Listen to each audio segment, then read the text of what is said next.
Selamat siang. Sampai ketemu.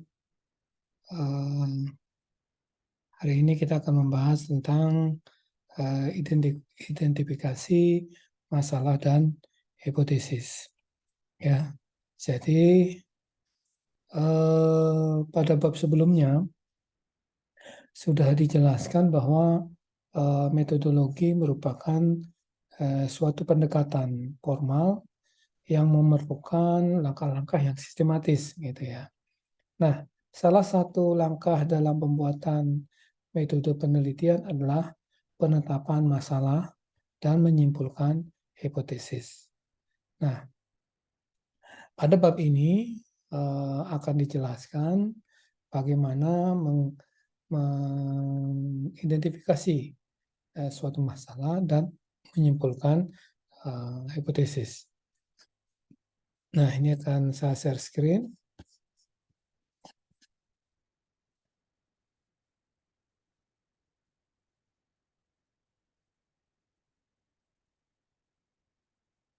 Nah, jadi di sini identifikasi masalah, ya nanti materinya tentang berisi tentang bagaimana mengidentifikasi dan merumuskan masalah dan hipotesis dalam suatu penelitian. Kemudian kompetensi yang diharapkan dari materi ini, mahasiswa mengidentifikasi dan merumuskan masalah serta dapat menentukan hipotesis dari suatu penelitian. Nah, yang pertama kita bahas adalah identifikasi dan perumusan masalah. Nah, penelitian biasanya dilakukan untuk menjawab suatu pertanyaan yang belum dapat dijawab, kan begitu ya. Nah, untuk melihat dengan jelas tujuan dan sasaran penelitian, maka perlu dilakukan identifikasi masalah. Ya, perlu dilakukan identifikasi masalah. Nah, masalah dipilih kan gitu ya. Kalian buat skripsi, buat tesis dan lain sebagainya, buat project dan lain sebagainya, bahwa masalah penelitian dipilih berdasarkan beberapa pertimbangan. Ya, antara lain kalian melihat dari sisi waktu, biaya, kemampuan si peneliti, maupun kontribusi yang akan diberikan di dalam penelitian tersebut bagi pengembangan iptek. Seperti itu ya. Nah, salah satu langkah awal untuk memulai penelitian, ya kita harus merumuskan masalah yang akan diteliti. Ya. Nah, tahap ini merupakan tahap yang paling penting ya dalam penelitian karena semua jalan penelitian akan dituntun oleh perumusan masalah. Nah, kadang-kadang kalian itu salah mempersepsikan. Jadi perumusan masalah itu banyak di dalam penelitian, dalam skripsi, dalam membuat proyek. Jadi perumusan masalah itu sangat penting karena itu akan menjawab semua penelitian yang akan kalian lakukan. Nah, tanpa adanya permasalahan yang jelas, penelitian ini tidak akan dapat dilaksanakan. Ya, karena apa? Karena perumusan masalah merupakan sumber utama dari unsur penelitian yang akan dilaksanakan. Nah, tujuannya apa perumusan masalah ini? Nah, sini terlihat bahwa untuk mencari sesuatu dalam kerangka pemuasan akademis seseorang, ya, memuaskan perhatian serta keingintahuan seseorang akan hal-hal yang baru, ya, meletakkan dasar untuk memecahkan beberapa penemuan penelitian sebelumnya atau dasar untuk penelitian selanjutnya.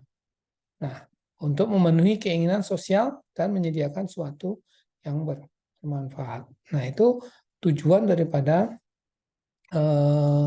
perumusan masalah. Nah, setelah menetapkan beberapa aspek masalah yang dihadapi, peneliti memulai menyusun informasi ya, mengenai masalah yang akan dijawab ya, dari perumusan masalah. Nah, untuk itu perumusan masalah ini mempunyai tujuan yang jelas, gitu ya, mempunyai tujuan yang jelas yang menyakup tentang mengapa penelitian dilakukan. Ingat ya, kenapa penelitian dilakukan, sasaran penelitiannya seperti apa, maupun pikiran penggunaan dan dampak hasil dari penelitian tersebut. Nah, kemudian di sini dikatakan bahwa penentuan masalah atau identifikasi masalah secara jelas dan sederhana bertujuan untuk mentransformasikan topik ke dalam sesuatu yang bisa dikelola atau manageable, ya, manage ya. Nah, di dalam identifikasi masalah itu secara jelas dan sederhana tujuan untuk mentransformasikan topik ke dalam sesuatu yang bisa dikelola. Kemudian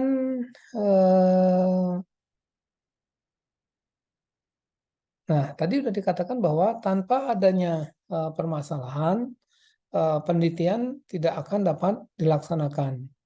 Ya, jadi tanpa perumusan, karena semuanya akan terjawab kalian harus menjawab perumusan masalah yang harus kalian buat, gitu ya.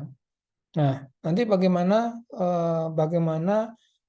perumusan masalah itu nanti selanjutnya kita akan lihat. Jadi pencarian masalah yang akan dikaji dapat berupa, nah ini dapat berupa dari, ini bisa berupa sumber bacaan, ya. Ini bisa berupa sumber bacaan, pengamatan terhadap fakta di lapangan, ya, berdasarkan pengalaman pribadi, nah, maupun dari hasil pertemuan-pertemuan ilmiah seperti seminar, diskusi, dan lokakarya. Nah, ini pencarian masalah untuk menentukan masalah atau mencari suatu masalah bisa dari beberapa ini. Yang paling enak adalah pengalaman pribadi, ya, pengalaman pribadi maupun fakta-fakta yang ada di lapangan. Kalian membuat suatu proyek, membuat suatu karya ilmiah, termasuk skripsi, tesis, dan lain sebagainya, itu tidak usah jauh-jauh mencari suatu permasalahan. Seperti saya katakan di awal bahwa semua itu akan bisa berjalan kalau ada perumusan masalah dan satu lagi harus ada data penunjang. Seperti itu. Nah, kemudian kalau kita lihat, nah ini gambar dari perumusan masalah, ya. Jadi gambaran mengenai permasalahan yang akan diteliti, nah dapat diuraikan ya dalam bentuk beberapa bentuk sebenarnya ya. Nah, ada beberapa cara untuk merumuskan suatu permasalahan. Nah, dirumuskan dalam bentuk pertanyaan, gitu ya, research question, ya. Jadi dilakukan dengan menggunakan bentuk pertanyaan yang berfokus pada dependent variable atau pada apa yang akan diteliti. Ya. Nah, di sini rumusan hendaknya jelas dan padat, jangan bertele-tele. Ya, misalkan bagaimana membuat suatu sistem informasi untuk mengenali wajah dengan menggunakan metode A. Nah, sudah, itu adalah perumusan masalahnya. Itu yang kalian jawab. Bagaimananya itu yang akan kalian jawab. Nah, itu jelas dan padat. Jangan diuraikan lagi satu persatu gitu ya. Nah, sehingga akan banyak pertanyaan-pertanyaan harus dijawab di dalam suatu penelitian. Nah, kemudian rumusan masalah harus berisi implikasi, ya, adanya data dan memecahkan suatu masalah. Ya. Jadi perumusan masalah itu harus berisi implikasi, adanya data dan memecahkan suatu masalah. Makanya sering dikatakan di perumusan masalah itu adalah bagaimana, gitu ya, bagaimana membuat suatu sistem informasi untuk secara cepat mengetahui data penduduk, misalkan begitu. Nah,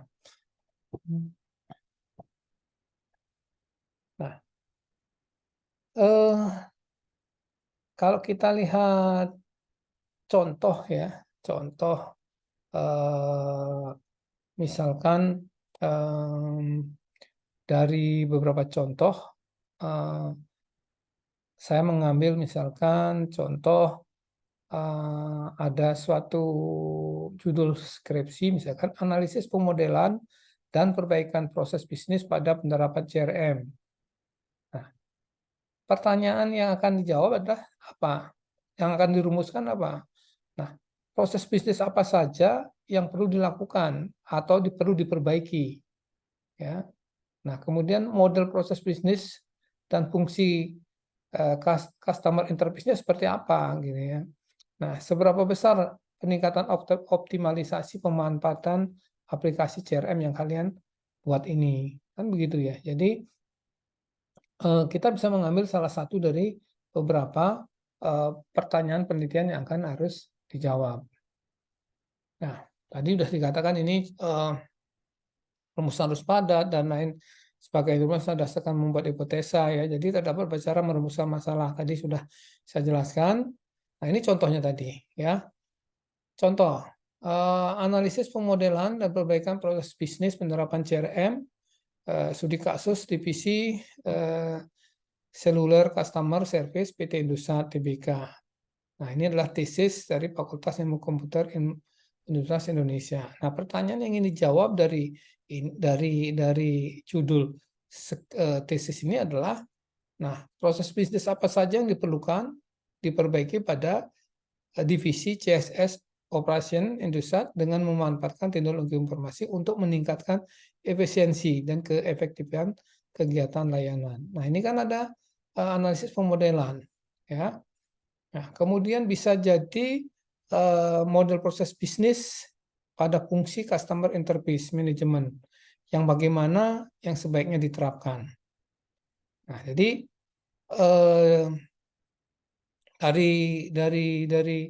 dari judul ini ada beberapa perumusan masalah yang akan dibuat. Kalau kalian nanti misalkan membuat tesis, ya tidak perlu banyak-banyak lah, membuat skripsi atau project. Nah, membuat proses bisnisnya aja sudah cukup banyak ya, cukup membuat harus banyak waktu yang dibutuhkan gitu ya. Nah, makanya kalau memang kalian bisa mengerjakan dalam tepat waktu ini, ya selesaikan semua pertanyaan-pertanyaan ini di dalam di dalam perancangan atau membuat suatu penelitian. Nah, ini contoh kedua. Ya. Nah, ini Cahyadi bahwa nah, ini ada kajian bisnis continuity plan berdasarkan kuantifikasi nilai ekonomis sistem aplikasi pada industri penerbangan. Nah, studi kasus pada PT Garuda Indonesia, tesis Fakultas Ilmu Komputer Universitas Indonesia. Nah, ini yang dijawab. Ya, bagaimana kualifikasi nilai, bagaimana kualifikasi biaya, dapatkah kualifikasi tersebut dijadikan justifikasi kelayakan secara ekonomis? Nah, ini pertanyaan-pertanyaan ini yang harus kalian selesaikan. Jadi,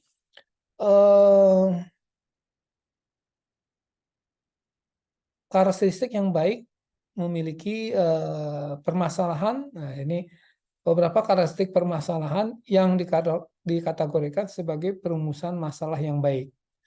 Nah, yang pertama mempunyai nilai penelitian. Ya, jadi perumusan masalah yang bagus itu adalah mempunyai nilai penelitian.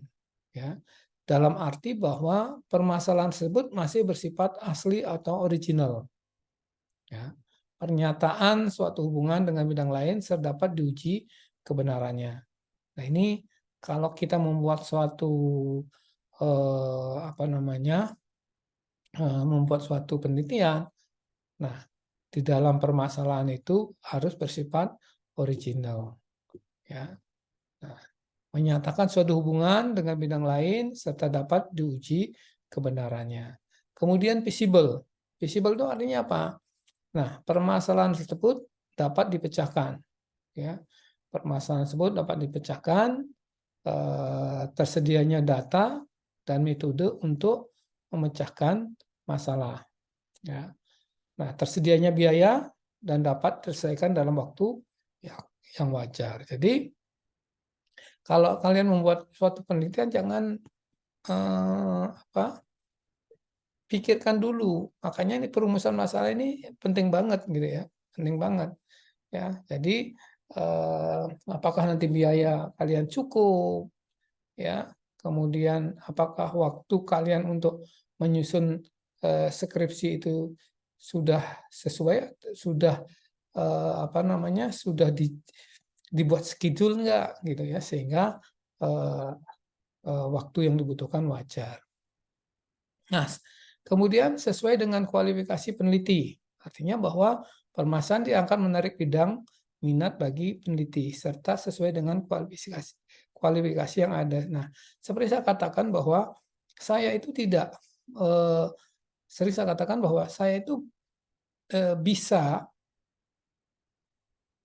pernah belajar jaringan, tetapi saya tidak berminat untuk melakukan penelitian di bidang jaringan karena saya tidak mempunyai kualifikasi tentang jaringan tersebut. Nah, maka saya, kalau bidang saya adalah bidang komputasi cerdas, maka saya akan melakukan penelitian tentang komputasi cerdas tersebut. Gitu ya. Nah, setelah menemukan permasalahan yang akan dikaji, ada baiknya bila masalah yang akan diteliti dipertimbangkan kelayakannya dari sudut pandang yang objektif. Penelitian, apakah permasalahan tersebut nantinya akan memberikan sumbangan pada perkembangan ilmu pengetahuan atau tidak. Jadi itu yang menjadi dasar pertimbangan. Nah, beberapa hal yang dijadikan sebagai acuan untuk sumber masalah yang nantinya dapat kita jadikan sebagai topik riset. Nah, yang pertama adalah penelitian observasi.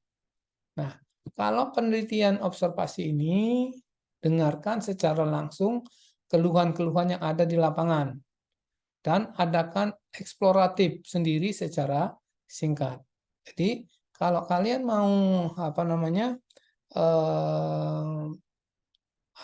mengambil topik riset, ya bisa melakukan penelitian observasi. Nah, jadi mendengarkan langsung keluhan-keluhan. Seperti saya gitu, misalkan membuat Siobel, ya. Jadi sistem informasi Siobel gitu ya. Saya membuat Siobel. Saya membuat sistem Situk, ya. Nah, Situk ini sistem kompetensi uji kompetensi. Nah, Siobel ini sistem informasi. Nah, ini saya dapatkan dari mana? Dari keluhan. Karena pada saat COVID itu harus ada suatu pengganti sistem atau pengganti outbound daring, luring, ya. Nah, pada saat itu tidak boleh berkumpul, sedangkan outbound itu harus berkumpul. Nah, bagaimana saya melakukan penelitian ini? Saya dengarkan, oh, saya tidak bisa, bagaimana? Ya, coba saya membuat sistemnya, gitu ya. Jadi muncullah Siobel. Nah, kemudian diskusi-diskusi. Nah, seperti saya lakukan dengan teman-teman kalian, ya, saya sering diskusi, ya, saya sering diskusi apa yang bisa kita ekspor untuk penelitian. Nah, kemudian dosen-dosen atau ahli riset. Nah, pada umumnya dosen menguasai semua bidang ilmu tertentu, ya, secara lebih baik daripada orang lain. Nah, kita dari dosen itu juga bisa mendapatkan data-data untuk riset.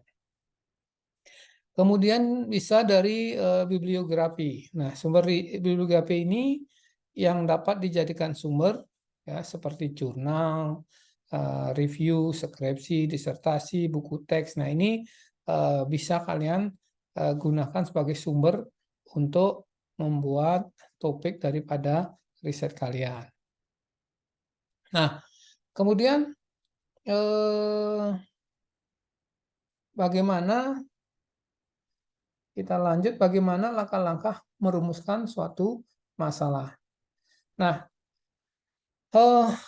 masalah yang telah ditemukan dan diidentifikasi belum menjadi suatu jaminan bahwa masalah yang ditemukan layak untuk diteliti.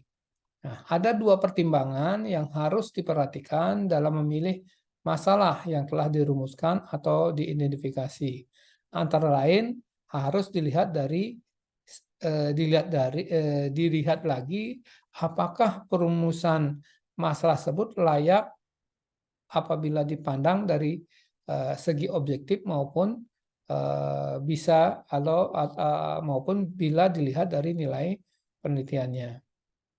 Nah, untuk mengidentifikasi masalah bisa dilakukan dengan berbagai cara. Nah, di antaranya tadi saya katakan bahwa dilakukan dengan bacaan, ya, pengamatan di lapangan, pengalaman pribadi, seminar, lokakarya, diskusi, dan lain sebagainya. Nah, gambar ini menjelaskan bahwa bagaimana hubungan antara teori, hipotesis, ilmu pengetahuan, variabel, definisi operasional, dan sebagainya untuk mengidentifikasi suatu masalah. Nah, di sini ada kita membuat hipotesis, ya.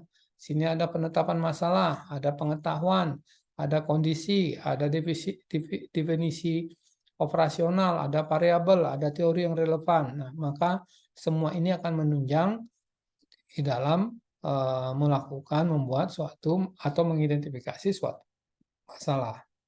Ya. Nah, langkah pertama dalam membuat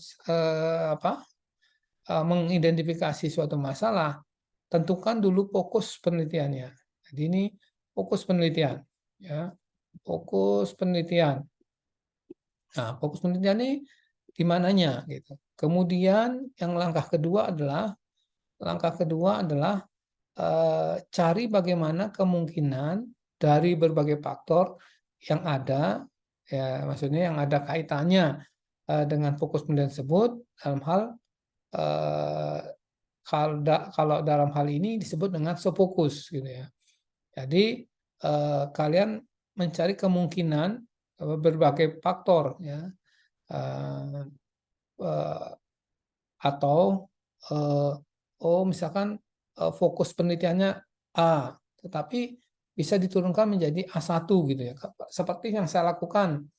Saya setiap mempunyai ide untuk riset itu bisa dikerjakan untuk 1 sampai 2 orang, 1 sampai 4 orang gitu ya. Nah, menyelesaikan suatu riset tersebut. Sehingga langkah kedua ini bisa kita lakukan. Oh, ini fokus penelitian A, ini A1, A2, A3, A4 gitu ya. Langkah ketiga adalah di antara faktor-faktor.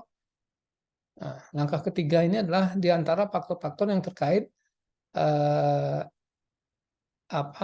terkait adakan pengkajian faktor mana yang paling menarik untuk ditelaah. Nah, kemudian tetapkan faktor apa saja yang akan dipilih. Nah, langkah keempat adalah kaitkan secara logis. Nah, kemarin saya sudah menjelaskan apa itu logis, ya. Jadi penalaran secara logis itu seperti apa. Nah, kemudian faktor-faktor subfokus yang dipilih dengan fokus penelitiannya. Ini contoh, ya, contoh. Penetapan problem statement dengan judul analisis transformasi masyarakat informasi di Indonesia berdasarkan target ini.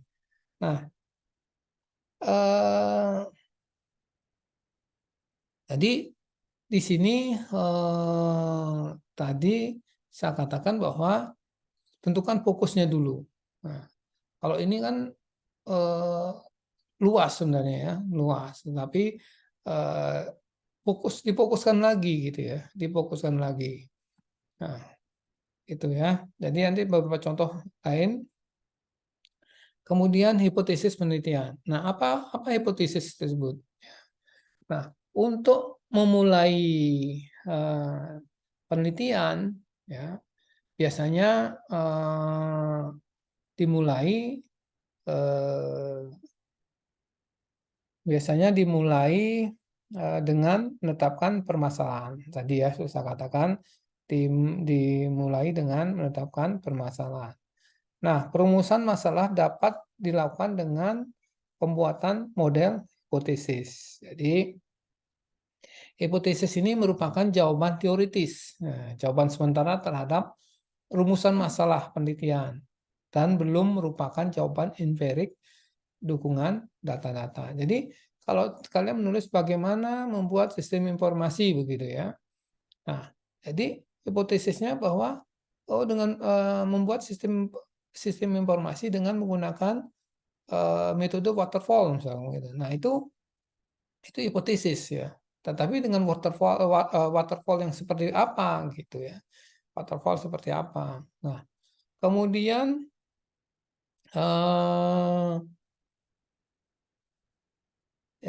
kemudian dalam merangkum sebuah hipotesis, peneliti biasanya mencoba dengan membandingkan antara teori dengan data yang ada. Nah, biasanya begitu ya, membandingkan antara teori dengan data yang ada. Kemudian hipotesis yang dirumuskan biasanya diambil berdasarkan kumpulan teori yang sesuai dengan topik penelitian serta hasil dari penelitian-penelitian terdahulu. Nah, makanya saya sering katakan bahwa kalau kalian mau membuat suatu proyek ataupun penelitian ilmiah, maka penelitian terdahulu ini sangat penting ya di dalam membuat suatu rumusan masalah maupun hipotesis.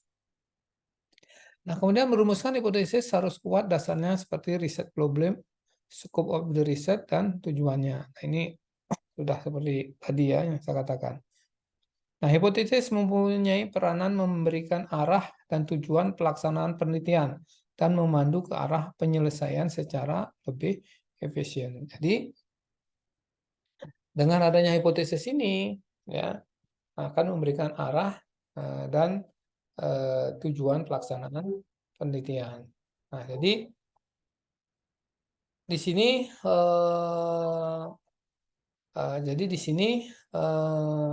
manfaat penggunaan hipotesa adalah untuk menjelaskan permasalahan yang diangkat dalam penelitian, ya, untuk menjelaskan variabel-variabel yang akan diuji kebenarannya. Kemudian untuk membantu dalam memilih metode analisa data.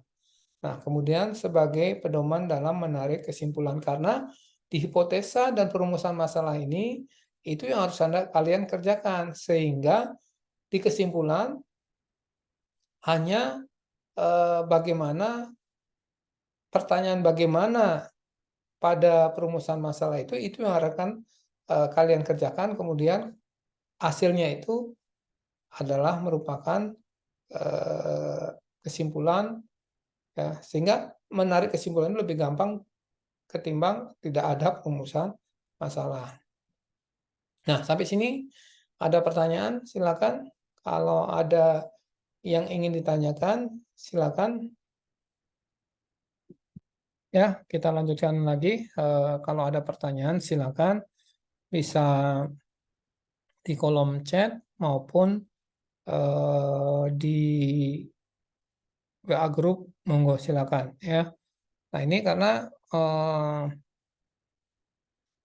perumusan masalah ini sangat penting sekali ya di dalam kalian membuat skripsi kalian. Sekarang sudah semester 7.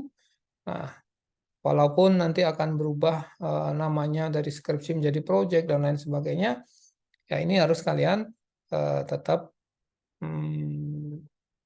buat gitu ya. Harus kalian mengerti apa itu identifikasi masalah, hipotesa, perumusan masalah, dan lain sebagainya tadi yang sudah saya jelaskan. Saya lanjut lagi.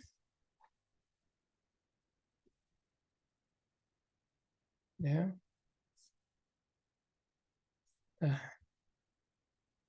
Nah, di sini hipotesa ada 3 macam, ya.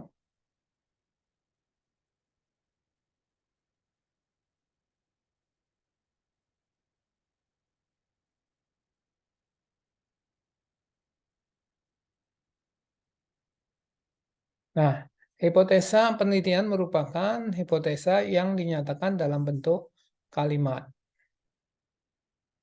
Kemudian hipotesa operasional merupakan hipotesa yang dinyatakan. Nah, ini ada 3 macam, ya. Jadi yang pertama adalah hipotesa penelitian. Ini merupakan hipotesa yang dinyatakan dalam bentuk kalimat, gitu ya. Nah, kemudian hipotesa operasional ini merupakan hipotesa yang dinyatakan dalam bentuk hipotesa 0 atau H0 dan hipotesa H1. Nah, kemudian ada hipotesa statistik. Nah, ini merupakan hipotesa yang dapat berupa angka-angka statistik yang sesuai dengan metode dan alat ukur operasional. Contohnya, kalian pernah dimisalkan hipotesa kalimat itu kan biasanya kita menggunakan hipotesa kalimat. Kalau biasanya orang-orang sosial biasa menggunakan hipotesa operasional ini, gitu ya. Nah, jadi ada grafik yang namanya grafik H0 distribusi, kemudian nanti ada dari situ H0 distribusi pertama, H0 distribusi kedua, nanti ada tipe grafik tipe kesalahannya seperti apa, gitu ya. Nah, jadi akan didapatkan nanti apa namanya hipotesa itu apakah akan sesuai dengan hasil penelitiannya, ya. Nah, itu untuk bab 2. Nah, selanjutnya nanti kalian akan harus membuat seperti apa yang di awal apa namanya di awal pertemuan kita, kalian diharapkan untuk bisa apa namanya bisa membuat, ya, ide penelitian apa atau riset apa yang akan kalian apa namanya buat, ya. Jadi di awal sudah saya jelaskan fokus penelitiannya apa, kalian bidangnya apa, kemudian datanya ada, lanjut seperti itu, ya. Jadi saya kira itu di bab 2 ini yang bisa saya jelaskan. Nanti minggu depan saya berharap setiap kelompok akan presentasi, ya, presentasi untuk apa namanya untuk membuat suatu ide riset, ya, sampai dengan bagaimana mengidentifikasi masalah dan merumuskan masalah. Nah, seperti itu. Nah, kalau ada yang ditanyakan, silakan di kolom chat bisa, langsung boleh, di WA grup juga boleh, silakan. Nah, yang bisa saya jawab akan saya jawab pada sesi ini, ya. Silakan, ya. Ya, itu ada pertanyaan yang sudah kita selesaikan, ya, bab 2 ini, ya, kita cukupkan. Sampai ketemu minggu depan di bab 3, ya. Saya kira itu. Selamat sore, tetap semangat, dan salam sehat selalu buat kita semua. Terima kasih, sampai ketemu minggu depan.